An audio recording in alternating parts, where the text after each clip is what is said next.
Hi, this is Ravi. CBI వాళ్ళు పిచ్చోళ్ళు, అవినాష్ రెడ్డి అమాయకుడు. ఈ కామెంట్ చేసింది ఎవరో కాదు, ఒక వైసీపీ నేత, జగన్కి బాగా కావాల్సిన ఒక బంధువు. సో వైవేక హత్య కేసులో ప్రధానంగా ఆరోపణలు ఎదుర్కొన్న ఛార్జ్షీట్ కూడా వేయించుకున్న అవినాష్ రెడ్డి అమాయకుడు అంట. మరి నిజంగా అమాయకుడేనా? ఇదే అంశంపై మనతో మాట్లాడేందుకు సీనియర్ జడ్జి సిఎస్ రావు గారు ఉన్నారు. ఆయన అడిగి మరిన్ని తెలుసుకుందాం. సార్, అవినాష్ రెడ్డి అమాయకుడు, ఈ రెండు పదాలు వింటానికి చాలా బాగున్నాయి. అది రెండుకి ఏమైనా సంబంధం ఉందా? అంటే ప్రపంచం మొత్తం, ప్రపంచం కూడా కాదు, సో వివేకానంద రెడ్డి ప్రపంచంగా బతికిన ఆమె కూతురు ప్లస్ వైఎస్ రాజశేఖర కూతురే అవినాష్ రెడ్డి వివేకానంద రెడ్డి చంపాడని స్పష్టంగా చెప్తున్నా కూడా ఇంకా వాళ్ళ చుట్టాలు అంటే జగన్ తాలూకు మంది మాగుదులు వీళ్ళంతా కలిసి అవినాష్ రెడ్డిని అమాయకుడు అంటాం ఎంతో కరెక్ట్ సార్? సో ఒకటేంటంటే అసలు వివేకానంద రెడ్డిని ఎవరు చంపారు అనే దాని మీద ఇన్వెస్టిగేషన్ దాదాపు కంప్లీట్ అయిపోయింది. దానికి ఛార్జ్ షీట్ కూడా వేశారు. అయితే దానికి ఒక రాజముద్ర వేసినట్టు జగన్ మోహన్ రెడ్డి మేనమామ ఒక రాజముద్ర వేశాడు, తెలుసో తెలియకో మరి. ఆయన అవినాష్ రెడ్డిని పక్కన పెట్టుకొని ఎన్నికలు క్యాంపెయిన్ చేస్తూ ఆయన చెప్పినటువంటిది ఏంటంటే అవినాష్ రెడ్డి ఆయన వెళ్ళేటప్పటికి వివేకానంద రెడ్డి ఎక్కడ ఏంటి పరిస్థితి అనేది తెలుసు అని చెప్పాడు. అంటే వివేకానంద రెడ్డి మర్డర్ చేసింది గంగిరెడ్డి అని తెలిసేశాడు. గంగిరెడ్డి చేశాడు. అయితే గంగిరెడ్డి మర్డర్ చేసిన తర్వాత అక్కడ శివప్రకాష్ రెడ్డి ఫోన్ చేశాడు. ఎవరికి? అవినాష్ రెడ్డికి. వాళ్ళ బావమర్ది ఫోన్ చేశాడు కాబట్టి అక్కడికి వెళ్ళాడు. అక్కడికి వెళ్ళే సమయానికి ఏదో తుడుస్తా కనిపించాడు గంగిరెడ్డి. వివేకానంద రెడ్డి గంగిరెడ్డి ఇద్దరు మంచి ఫ్రెండ్స్. ఒక కంచంలో తింటూ ఒక మంచంలో పొనుకునేంత దోస్తుంది వాళ్ళిద్దరికి. సో వాళ్ళు అక్కడ ఉన్నారు, ఈయనేదో తుడుస్తున్నాడని చెప్పేసి అనుకున్నాడు. అంతకుమించి అమాయకుడు, అవినాష్ రెడ్డికి ఏం తెలియదు అని చెప్పి ఎవరు చెప్తున్నారు? రవీంద్రనాథ్ రెడ్డి కమలాపురం ఎంపీ చెప్తున్నాడు. కడప జిల్లా కమలాపురం ఎంపీ చెప్తున్నాడు. వాళ్ళ మేనమామ ఎమ్మెల్యే చెప్తున్నాడు. ఎవరు? జగన్మోహన్ రెడ్డి మేనమామ ఆయన. సో ఇప్పుడు ఈ అమాయకుడు అనుకోవాలా అవినాష్ రెడ్డిని, లేదంటే హత్య చేయించిన తర్వాత చూడటానికి వచ్చాడు అని చెప్పి అనుకోవాలా, లేదంటే రక్తం దురుస్తూ ఉంటే అసలు హత్య జరిగిందే తెలియదు అని చెప్పి మొన్నటిదాకా చెప్పాడు కదా, నాకు ప్రమేయం లేదని. అసలు అక్కడ లేనన్నాడు కదా సిబిఐ. అంటే సిబిఐ వాళ్ళకు కూడా తెలియదు అనుకుంటా బహుశా. సిబిఐ వాళ్ళు అమాయకులు కాబట్టి పాపం తెలియకుండా అవినాష్ రెడ్డి పేరు పెట్టినట్టున్నారు. అమాయకుడు కాబట్టి అసలు అమాయకుడు అంటాడు రవీంద్రనాథ్ రెడ్డి. ఆయన అన్నది ఏదో విందాం. ఆయన ఏమన్నా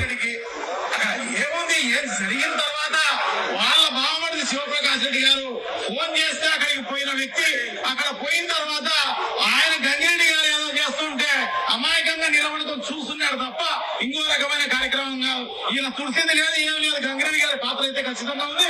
ఖచ్చితంగా గంగిరెడ్డి గారు చేశారు కాబట్టి అప్పుడు తెలియదు.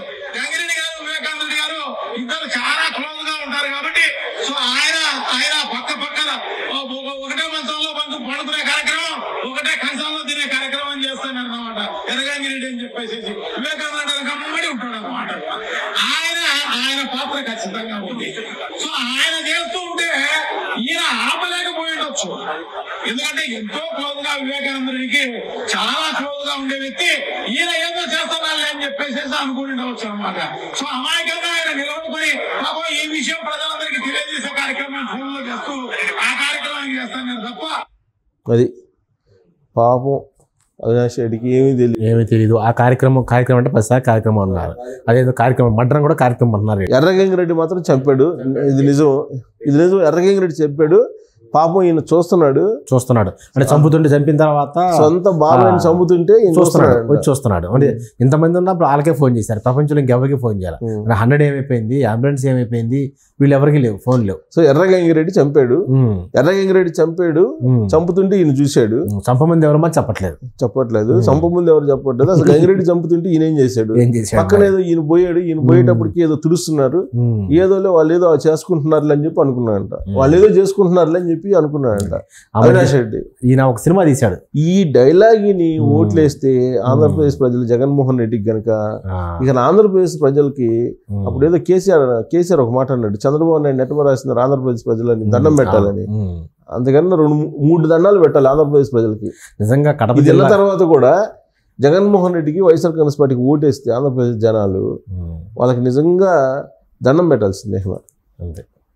అంతకుమించి మనం ఏం చెప్తాం? ఇప్పుడు ఒక జర్నలిస్ట్గా ఇప్పుడు మనం అక్కడ వాస్తవాలు కళ్ళకు కనపడుతున్నాయి, వింటున్నాము, వాళ్ళ మాటల్లోనే వింటున్నాము. రవీంద్రనాథ్ రెడ్డి చెప్తున్నాడు, రవీంద్రనాథ్ రెడ్డి చెప్తుండే కానీ ఇంకా కూడా మాకు సంబంధం లేదు ఆ మాటరు. అది చంద్రబాబు నాయుడు చేశాడు, చేయించాడు, లేకపోతే ఆదినారాయణ రెడ్డి చేయించాడు, లేదా బీటెక్ రవి చేయించాడు, వీళ్ళకి అప్పుడు ఏదో ల్యాండ్ గొడవలు ఉన్నాయి, ఇవన్నీ చెప్తే ప్రజలు వినటానికి గిట్టగా అనిపిస్తున్నారు ప్రజలు.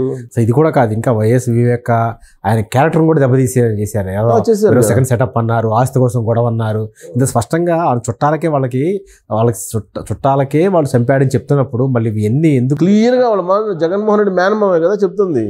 జగన్మోహన్ రెడ్డి మేనమామే చాలా క్లియర్గా ఎర్రగంగిరెడ్డి చంపారు. ఎర్రగంగిరెడ్డి ఎవరు? నీ దొడ్లో మనిషే కదా, మీ ఇంట్లో మనిషే కదా ఎర్రగంగిరెడ్డి చంపాడు. ఆ చంపిన తర్వాత బావమర్ది శివప్రకాష్ రెడ్డి ఫోన్ చేశాడు, అవినాష్ రెడ్డి వచ్చాడు. వచ్చిన తర్వాత వాళ్ళు ఏదో తుడుస్తున్నారు, ఏదో తుడుచుకుంటున్నారులే వాళ్ళని చెప్పి అట్లా ఉండిపోయి చూసేసాడు. పాపం ఈ కార్యక్రమానంతా ప్రజలకు తెలియజేయడానికి ఆడవాళ్ళలో ఉన్నాడు అవినాష్ రెడ్డి, పాపం అమాయకుడు అని చెప్పి చెబుతారు. బాబాయిని చంపి ఆడ రక్తం మడుగులో పడుంటి ఆ రక్తాన్ని తుడిచేసి కట్టులేస్తూ ఉంటే ఎర్రగంగిరెడ్డి పక్క నుండి సహాయం చేశాడని చెప్పి సిబిఐ చెప్తా అంటే అవినాష్ రెడ్డి రోల్ ఏంటి, వాళ్ళ నాన్న రోల్ ఏందని ఇప్పటికి కూడా మభ్యపెట్టేటువంటి ప్రయత్నం చేస్తుంటారంటే ఏమనుకోవాలి అసలు? ఇప్పుడు షర్మిల సునీతారెడ్డి ఒకవైపు చెప్తున్నారు అసలు ఏం జరిగింది అనేది, వాళ్ళిద్దరు చాలా క్లియర్గా చెప్తున్నారు కదా, మా ఇంట్లోనే ఇట్లాంటి హంతకులు ఉంటారని చెప్పి మేము ఊహించలేదు, అది తెలిసిన తర్వాత నేను ఒకసారిగా ఆశ్చర్యపోయానని చెప్తున్నాను కదా. అప్పటిదాకా జగన్మోహన్ రెడ్డి నమ్మింది కదా 2019లో, జగన్మోహన్ రెడ్డి ఏం చెప్తే అది చెప్పింది కదా సునీతారెడ్డి. పాపం చెప్పారు కదా, ఒక తండ్రిని మర్డర్ చేసినటువంటి హంతకుల్ని శిక్షించండి అని చెప్పి కోరటంలో తప్పేంటి ఆవిడ? ప్లస్ నువ్వు ఒక పవర్లో ఉండి, ఒక ముఖ్యమంత్రి హోదాలో ఉండి బాబాయిని చంపినటువంటి హంతకులను నువ్వు కాపాడేటువంటి ప్రయత్నం చేస్తున్నావు అని చెప్పి ఆవిడ అడుగుతుంది కదా, ఎందుకు చేస్తున్నావని. పైగా ఆవిడ పోయి కలిసినప్పుడు అప్పట్లో ఈయన చెప్పింది, సునీతారెడ్డి చెప్పిన దాని ప్రకారం సిబిఐకి దీన్ని ఇవ్వండి కేసునేనంటే, సిబిఐకి ఇస్తే అవినాష్ రెడ్డి బీజేపీలోకి వెళ్తాడు అని చెప్పి జగన్మోహన్ రెడ్డి చెప్పాడు అని చెప్పి సునీతారెడ్డి చెప్తుంది కదా. అంటే అవినాష్ రెడ్డి ప్రమేయం ఉంది అని చెప్పి తెలుసు కదా, మరి ఆ ఎంపీ సీట్ ఇచ్చి మళ్ళీ ఎలా ఆయన్ని ఎంపీగా నిలబెట్టి గెలిపించాలనుకుంటున్నాం. అందుకే ఇప్పుడు వాళ్ళిద్దరూ కడప జిల్లా ప్రజల్లో ఆలోచింపజేసేలాగా కడప జిల్లా ప్రజల దగ్గరికి వెళ్ళి ప్రాధాయపడుతున్నారు. న్యాయస్థానాల్లో న్యాయం జరగట్లేదు, జగన్మోహన్ రెడ్డి అధికారంలో ఉన్నంతకాలం న్యాయస్థానాల్లో న్యాయం జరగదు, ముందుకు పోనట్లేదు విచారణని. కాబట్టి మీరు జగన్మోహన్ రెడ్డిని ఓడించండి, అధికారం నుంచి దించేయండి, అప్పుడే వివేకానంద రెడ్డి ఆత్మ శాంతిస్తుంది, అప్పుడే విచారణ కొనసాగుతుంది, హంతకులకు శిక్ష పడుతుంది. అందుకే మేము ప్రజా తీర్పులో కోసం వచ్చాము, ప్రజా కోర్టులో తీల్చుకుందామని వచ్చాము. మీరు జగన్మోహన్ రెడ్డి యొక్క వాలకాన్ని, జగన్మోహన్ రెడ్డి యొక్క నేర స్వభావాన్ని తెలుసుకోండి, అతను నమ్మకండి, అతను ప్రమాదకారి అని చెప్పి ఇద్దరు చెల్లెళ్ళు చెప్తున్నారు కదా. ఇంకెవరు చెప్పాలి ప్రజలకి? జగన్మోహన్ రెడ్డి అతని గురించి దగ్గర నుంచి చూసినటువంటి వాళ్ళు, చిన్నప్పటి నుంచి చూసినటువంటి వాళ్ళు చెప్తూ ఉంటే ఇంకా కూడా ప్రజలు నమ్మకపోతే ఇంకా ఎవరు చెప్తే నమ్ముతారు ప్రజలు? అంటే మార్కెటింగ్ చేసుకోవటం, లేదంటే వాళ్ళ సొంత మీడియాలో డబ్బా కొట్టుకుంటే అది నమ్ముతా కూర్చుంటారా? అది వాళ్ళ ఇష్టం కదా, ఆంధ్రప్రదేశ్ ప్రజల ఇష్టం. ఇంత క్లియర్గా కుటుంబ సభ్యులు చెప్తున్నా కానీ మేము ఇంతే అని చెప్పి అనుకుంటే ఆంధ్రప్రదేశ్ ప్రజలు మనం చేయగలిగింది ఏం లేదు. బట్ ఇప్పటికైనా వాళ్ళు ఆలోచిస్తారని చెప్పి నాకైతే నమ్మకం ఉంది ఆంధ్రప్రదేశ్ ప్రజల మీద, ఎందుకంటే మేధావర్గం ఎక్కువ ఉంది అక్కడ. సో సరైన తీర్పు ఇస్తారని అనుకుంటున్నా, ఇవ్వాలని కోరుకుంటున్నా. సో కడప జిల్లా ప్రజలు పౌరుషానికే కాదు మంచికి కూడా మారిపోయారు. సో ఎంత మంచి పౌరుషాన్ని ఉన్నా కానీ సొంత బంధువులు కూడా చంపునేంత అమాయకులు అవివేకులు కాదు. సో చెల్లె అన్న మా నాన్నని చంపారు కాపాడండి అని అడుగుతున్నా కూడా మరి వాళ్ళకి ఏ విధంగా ఫ్యూచర్లో ఓటేస్తారు, వాళ్ళని ఏ విధంగా ఓడిస్తారో చూడాలి. సో ఓటమి ద్వారానే వాళ్ళు చేసిన తప్పు శిక్ష ప్రజలు తీర్పు ఇవ్వాలని కోరుకుందాం. Thank you.